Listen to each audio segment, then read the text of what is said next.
കുണ്ട കുണ്ടറ ഓ എന്തേതൊരറ കുണ്ടര വിപ്ലവം 1809. കുണ്ടര വിപ്ലവം 1800. കുണ്ടര വിപ്ലവം പോകിട്ടില്ലല്ലോ ഒന്നിനു പഠിക്കേണ്ട മുഴുവൻ പേ തിന്നാന്നാ തോന്നേണ്ടി. കൊല്ലൊക്കെ മറന്നു പോണി.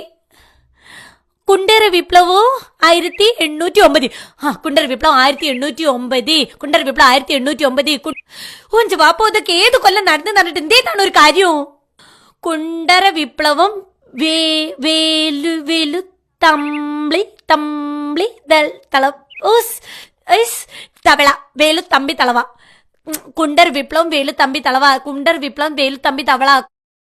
വേലു തമ്പി അയാൾ ബ്രിട്ടീഷുകാരായിട്ട് നടത്തിയ യുദ്ധം. ഈ നശിച്ച ബ്രിട്ടീഷുകാർ വന്നില്ല എനിക്ക് എന്തേത്തൊക്കെ ഒരു കാര്യം ഉണ്ടായിനു. ഇതൊന്നും പഠിക്കേണ്ട കാര്യമില്ലായിനു. വേലു തമ്പി തവള കുണ്ടര വിപ്ലവം വേലു തമ്പി തവള കുണ്ടര വിപ്ലവം വേലു തമ്പി തവള കുണ്ടര വിപ്ലവം വേലു തമ്പി തവള പോത്തെ വേലുത്തമ്പി തവളയല്ല വേലുത്തമ്പി ധവള. എന്തേതാണെങ്കിലും ഓലെല്ലാരും കൂടി നടത്തിയിട്ടാണ് പാട് മുഴുവൻ ഞമ്മക്ക്. പഠിച്ചടി പഠിച്ചോ ഓളൊരു പഠിത്തോ. വേലുത്തമ്പി തവള ഞാൻ പഠിക്കും, ഞാൻ ജയിക്കുകയും ചെയ്യും. നിങ്ങളെ ശല്യം ചെയ്യാണ്ട് പോയി ഏകാഗ്രത മുഴുവൻ നമ്മള് പോയി തരാം.